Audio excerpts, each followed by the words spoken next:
بسم الله الرحمن الرحيم والصلاة والسلام الأكملان الأتمان على حبيبنا وحامدنا ومحمودنا سيد الأولين والآخرين وعلى آله وصحابته الغر الميامين ومن تبعهم بإحسان إلى يوم الدين. Chers frères et sœurs, aujourd'hui, nous allons aborder une sourate. Nous allons faire, Inch'Allah, une réflexion ou bien un tafsir, une exégèse autour de cette sourate. Cette sourate qui retentit durant le mois de Ramadan. Cette sourate qui contient les meilleures informations qu'un croyant peut avoir durant ce mois béni pour comprendre la quintessence de ce mois et la quintessence de la nuit du destin ou de la nuit de Laylat al-Qadr. Cette sourate, selon les savants, il y a une divergence énorme et contradictoire sur le lieu de la révélation de cette sourate. Est-ce que cette sourate a été révélée à la Mecque ou elle a été révélée à Médine? Parce que comme vous le savez, les savants scindent le Coran en deux parties, les sourates révélées dites mécoises et les sourates révélées dites médinoises. Selon un bon nombre de savants, cette sourate elle est mécoise. Et ceux qui soutiennent cet avis, par exemple, l'imam al-Qurtubi et l'imam al-Mawardi, tous les deux nous disent que cette sourate elle est mécoise et c'est l'avis le plus majoritaire. Par contre, l'imam al-Tha'labi, il nous dit que cette sourate elle est médinoise et il rajoute que c'est l'avis majoritaire. Ce qui veut dire qu'on a deux avis majoritaires, ce qui est contradictoire et ce qui est impensable. On ne peut pas avoir deux majorités dans une seule Ummah. Alors, ce qui veut dire quoi? Ce qui veut dire que cette sourate a fait naître un débat chez nos savants. Peu importe le lieu de la descente de cette sourate. Nous allons tout simplement essayer de scruter cette sourate, essayer d'analyser cette sourate, essayer de comprendre et de faire sortir le contenu de cette sourate, selon l'explication donnée par nos valeureux savants. Allah Azza wa Jal, il nous dit « Inna anzalnahu ».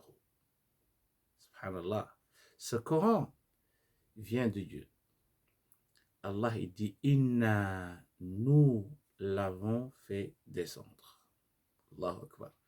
Et il n'a pas utilisé inni, il a dit inna li ta'zim.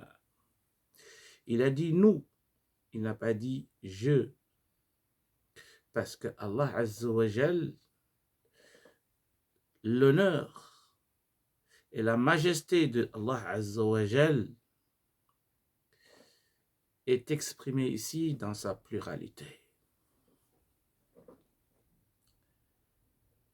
Allah Azza wa Jal, il dément, il contredit ceux qui disent que le Coran est une fabrication de toutes pièces par Muhammad sallallahu alayhi wa sallam. Allah leur dit: détrompez-vous. Corrigez vos fausses croyances. Ce Coran émane de moi. Je suis l'auteur. Inna anzalnahu. Allahu Akbar. Nous l'avons fait descendre. Le problème qui se pose chez nos savants, qu'est-ce qui a été fait? C'est-à-dire, est-ce que c'est tout le Coran qui a été révélé ou bien une partie du Coran qui a été révélée durant cette nuit? Il y a 3 versets dans le Coran. Le premier verset, c'est Shahru Ramadan alladhi unzila fihi al-Qur'an. Il y a l'unanimité, il y a une certitude que le Coran est descendu durant le mois de Ramadan. Il n'y a pas de divergence là-dessus. Il n'y a pas de divergence non plus sur le fait que le Coran a été révélé durant la nuit du destin. Inna anzalnahu fi laylatil qadr. Hamim wal kitabil mubin. Inna anzalnahu fi laylatin mubarakah. Inna kunna munzirin. Et donc ce Coran, chers frères et sœurs, a été révélé durant le mois de Ramadan et durant la nuit du destin. Ça, c'est le Coran. Mais quand on parle du Coran, est-ce que c'est l'ensemble du Coran qui a été révélé ou bien une partie du Coran qui a été révélée? C'est là le débat. Il y a un groupe de savants, et qui est la majorité aujourd'hui. Cette majorité dit ceci. Selon une version d'Abdullah ibn Abbas, qu'Allah l'agrée, ce grand compagnon, dit que le Coran a été révélé durant la nuit du destin, dans le mois de Ramadan, est descendu jusqu'au premier ciel. Et du premier ciel, la même nuit, le Coran est descendu sur le prophète sallallahu alayhi wa sallam. Pas dans son entièreté, cette fois-ci, mais de manière fragmentée durant 23 années. Le Coran est descendu de la table gardée, Lawh al-Mahfouz, jusqu'au premier ciel. Et dans une autre version, le Coran est descendu jusqu'au premier ciel avec des anges appelés as-Safara, les voyageurs. Ces anges sont appelés ou sont qualifiés de as-Safara, des voyageurs. Ces Safara, ils l'ont fait descendre au premier ciel et eux, les mêmes anges, l'ont révélé petit à petit à Jibril, à l'ange Gabriel. Et l'ange Gabriel, le peu qu'il reçoit chaque fois, il le fait descendre sur le prophète sallallahu alayhi wa sallam pendant 23 années. Ça, c'est une version. Ibn Arabi, al-Maliki, il nous dit, cette version, elle est erronée. Il n'y a pas de Safara, des anges Safara, qui ont fait descendre le Coran durant la nuit du destin. Le Coran est descendu sur le prophète sallallahu alayhi wa sallam. Il y a peut-être un passage, Baytul Izza, qui est la chambre d'honneur qui se trouve au premier ciel. Et c'est là où les anges l'ont fait descendre, ils l'ont laissé là. Et c'est Jibril qui venait chaque fois, selon les événements et les situations, il fait descendre quelques versets ou une sourate sur le messager Muhammad sallallahu alayhi wa sallam. Cette version, chers frères et sœurs, a été recusée, a été rejetée par un bon nombre de savants. Parce que cette version n'a été rapportée que par un seul compagnon. Un événement majeur comme celui-ci, la descente du Coran auprès de Dieu jusqu'au premier ciel, dans une chambre qui est appelée la chambre d'honneur, cet événement majeur qui concerne la constitution des musulmans, qui concerne le livre le plus important des musulmans, il n'a été révélé que qu'il n'a été rapporté que par un seul compagnon. Ni Abu Bakr, ni Omar, ni Othman, ni un autre compagnon a rapporté cette version. Ce qui a amené certains savants à émettre un doute sur cette version-là. Ils ont dit, cette version-là, elle est erronée. Il n'y a pas ce que l'on appelle la chambre d'honneur. Il n'y a pas ce qu'on appelle la descente jusqu'au premier ciel. Ça n'existe pas. Ce qui existe, c'est quoi? C'est que le Coran est descendu de la table gardée, Lawh al-Mahfouz, et il est descendu directement selon les événements et les situations pendant 23 ans sur le message de Mohammed par l'entremise de l'ange Gabriel. Alors, que signifie pour eux? Que signifie pour eux?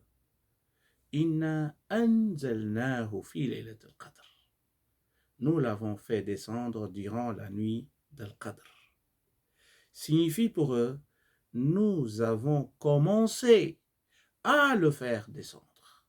Inna ibtada'na inzalahu fi laylatil qadr. Ça veut dire quoi? Nous avons commencé à le faire descendre, c'est-à-dire que même dans la réalité, ce qui a été révélé durant la nuit du destin, ce n'est pas tout le Coran. Et ça, c'est à l'unanimité de tous les savants au prophète sallallahu alayhi wa sallam. C'est que 5 versets qui ont été révélés.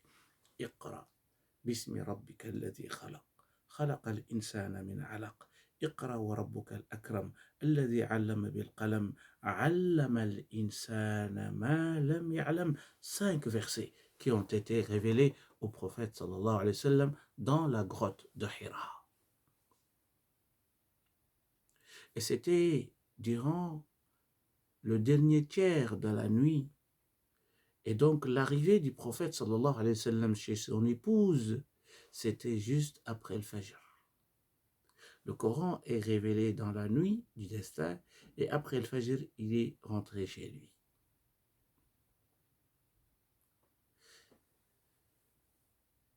Cette version-là me semble être beaucoup plus crédible parce qu'elle correspond avec la réalité.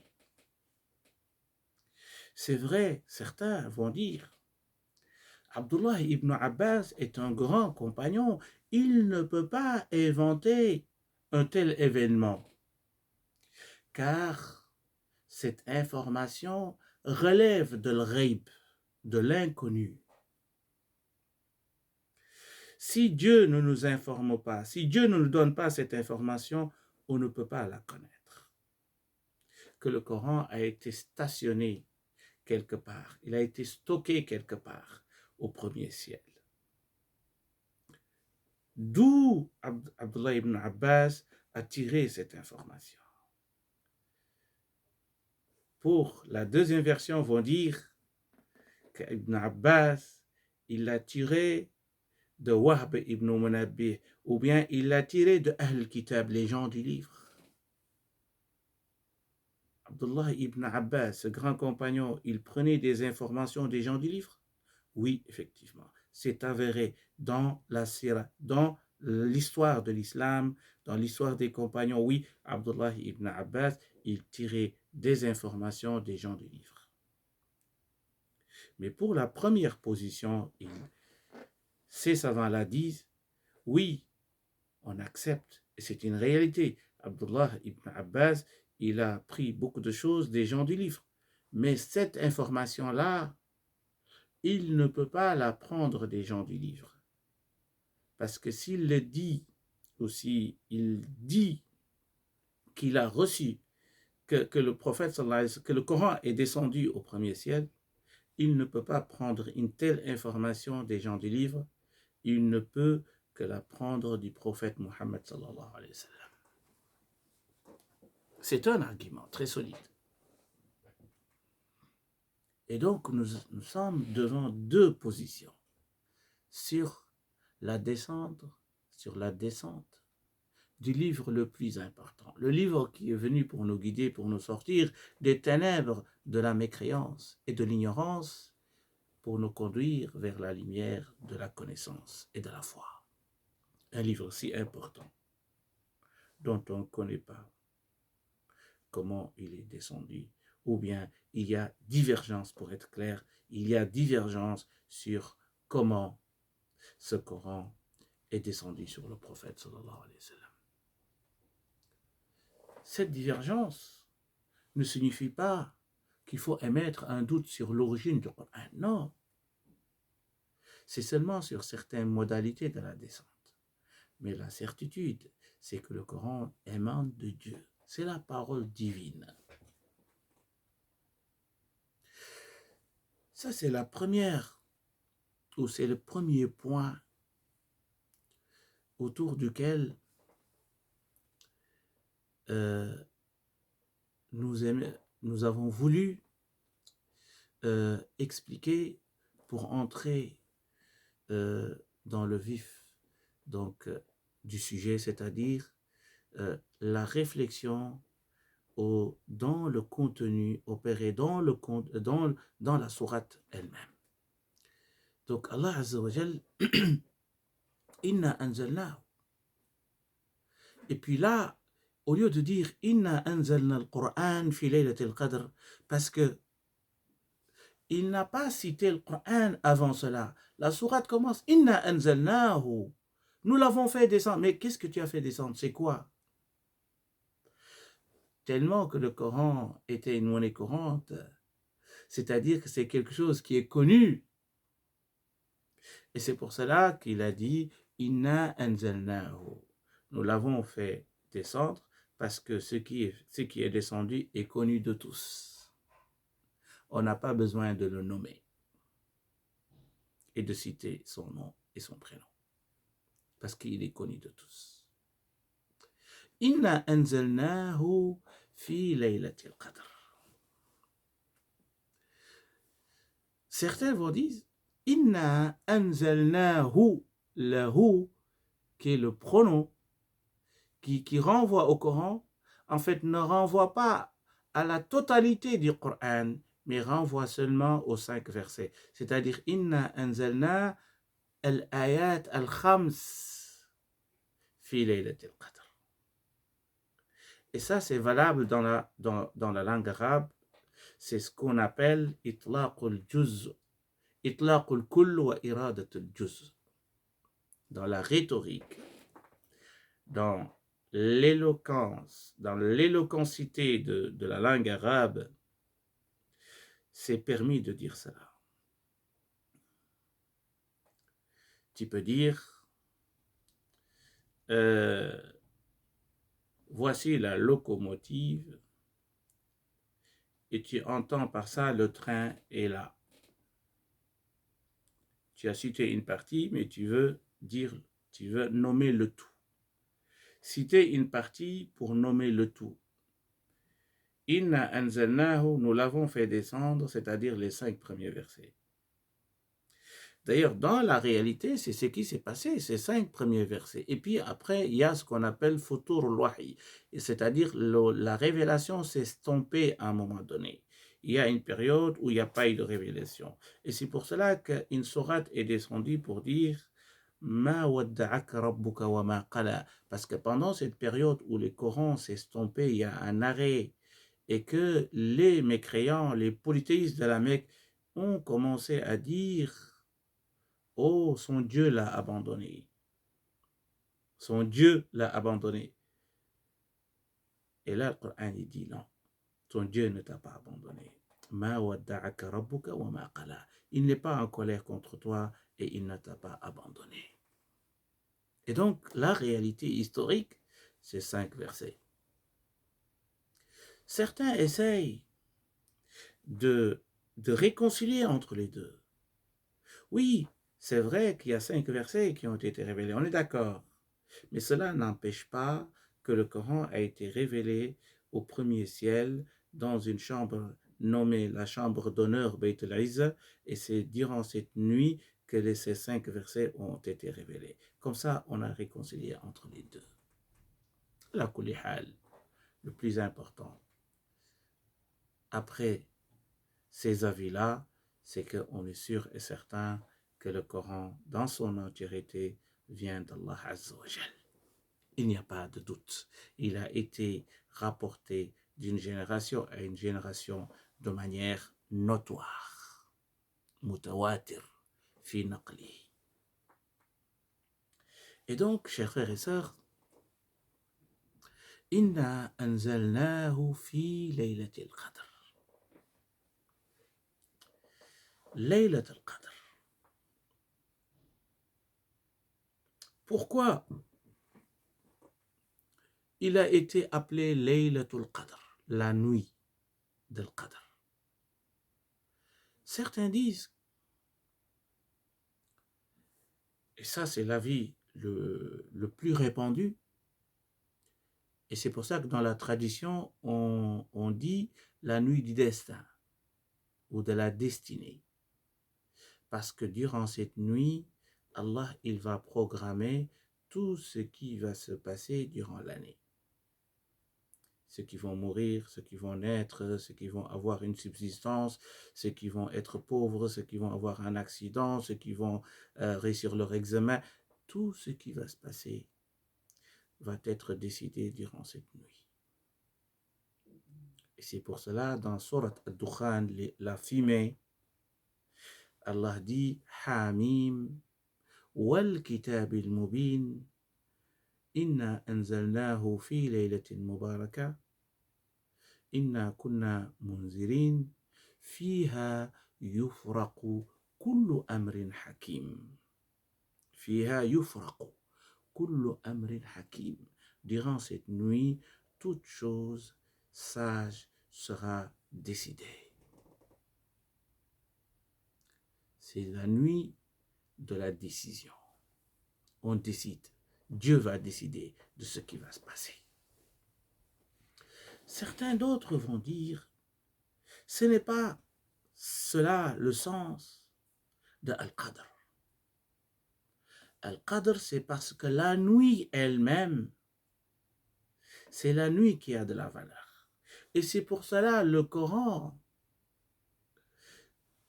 va bénéficier de cette valeur. Et c'est pour ça qu'Allah Azza wa Jal, il l'a fait descendre durant cette nuit qui a de la valeur. C'est la nuit qui a de la valeur. Et que le Coran va avoir également de la valeur parce que c'est une parole qui a de la valeur, qui a été descendue dans une nuit qui a de la valeur. Et qui a été descendue sur un prophète qui a de la valeur. Et qui a été descendue sur une Ummah qui a de la valeur. Dieu est la valeur suprême. Sa parole a de la valeur. La nuit a de la valeur. Jibril a de la valeur. Mohammed a de la valeur, sallallahu alayhi wa sallam. La Ummah a de la valeur. Et donc, le Coran a été révélé dans une nuit qui a de la valeur. Certains vont dire, pour nous, c'est autre chose. C'est que la personne qui va profiter durant cette nuit à accomplir beaucoup de bonnes actions aura de la valeur. Ce n'est pas la nuit qui a de la valeur, mais la personne qui va en profiter aura de la valeur. Ou bien, ce sont les œuvres qui ont de la valeur durant cette nuit. Ce n'est pas la nuit, mais les œuvres accomplies durant cette nuit, ce sont ces œuvres-là qui auront de la valeur. Pourquoi? Parce que la récompense, elle est multipliée. Ça dépend où on met l'aiguille pour comprendre la valeur de Al-Qadr, c'est-à-dire connaître la valeur de ce qui a été révélé, ou bien la valeur de la nuit, ou bien de la valeur de la personne. C'est important. Tout ce qu'on vient de dire peut exister en même temps. La nuit a de la valeur. Le Coran a de la valeur. Les gens qui vont accomplir des bonnes actions auront de la valeur. Les actes auront de la valeur. L'un n'exclut pas l'autre.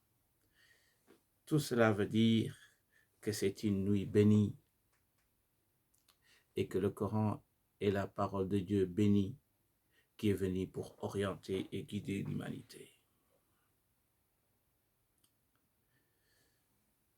Quand un moment a de la valeur, les actes accomplis auront de la valeur. Quand le lieu a de la valeur, les actes accomplis dans ce lieu auront de la valeur. La noblesse du temps et du lieu. La noblesse du temps et du lieu. La noblesse spatio-temporelle. Quand tu effectues 2 unités de prière à la Mecque ou à Médine ou dans la mosquée de Jérusalem, ces 2 unités de prière auront plus de valeur si tu les accomplis ailleurs. C'est le lieu qui a de la valeur.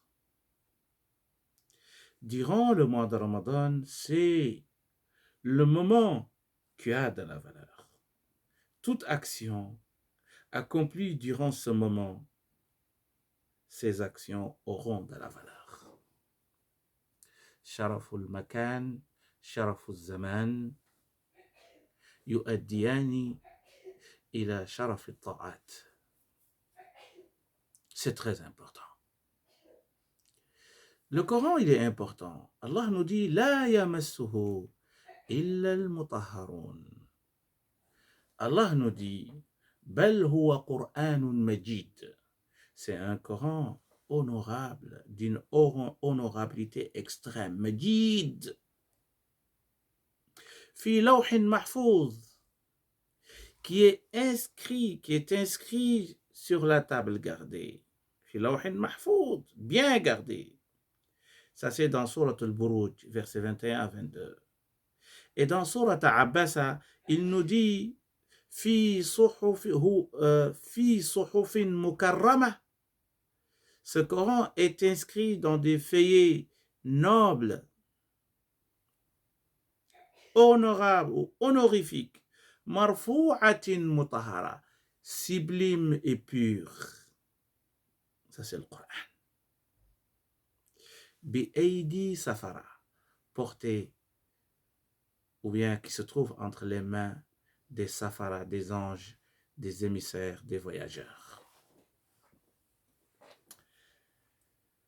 C'est très important, chers frères et sœurs, de connaître que le musulman, le croyant, qu'Allah a choisi dans cette umma, la umma de Mohammed, a de la chance. Parce qu'Allah Azza wa Jal, il lui a donné l'opportunité. Il a fait descendre sur lui un Coran honorable qui a de la valeur, qui peut transformer sa vie, qui peut changer radicalement sa vie positivement. Mais aussi, il lui donne des opportunités, des moments d'excellence, des moments de multiplication des bonnes actions, un moment de promotion des hasanats, des moments de l'élévation spirituelle, au moment où les influences spirituelles de Dieu abonde sur notre planète. Ya baghi al-khayri aqbil wa ya baghi al-sharri aqsir. Ô toi qui cherches le bien, ô toi qui aspires le bien, c'est le moment. Donc c'est très important. Et puis, ce que nous devons également retenir, c'est que le Coran qui a été révélé durant la nuit du destin, Allah Azza wa Jal, il nous dit par rapport à la nuit du destin, Inna anzalnahu fi laylatil qadr. Wama adraka ma laylatul qadr. Allahu Akbar. Wama adrak. Qui te dira ce qui est Laylatul Qadr? Parce que Laylatul Qadr, les Arabes ne savaient pas, ni personne d'autre ne savait l'existence de Laylatul Qadr. Donc c'est normal, la première fois où Laylatul Qadr a été cité, c'était dans cette sourate, Suratul Qadr. C'est là où les compagnons ont découvert qu'il existait une nuit qui s'appelle Laylatul Qadr.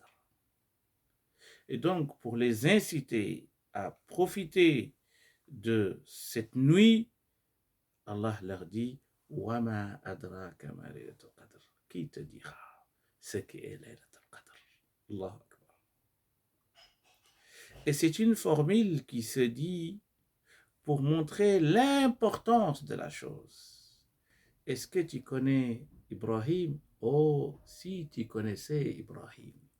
Oh, si tu connaissais vraiment qui est Ibrahim, si tu connaissais réellement qui est Mohammed, si tu connaissais réellement qui est Zainab ou Fatima. Ça, c'est pour te dire que c'est une personne, masha'Allah, qui a de la valeur. C'est une personne importante. Alors, les savants nous disent également, quand on dit la formule Wama adraka, c'est toujours expliqué après. Mais quand le Coran dit Wama yudrika, c'est-à-dire que personne ne saura ce qui est caché ou ce que Allah fait allusion. Wama yudrika la'alla as-sa'a. Et là, il parle du jour du jugement dernier. Et donc, il n'y a personne qui sait. Wama yudrika la'alla as-sa'ata qarib. Personne ne sait c'est quand le jour du jugement dernier. Donc, Wama yudrika, c'est toujours inconnu. Wama adraka,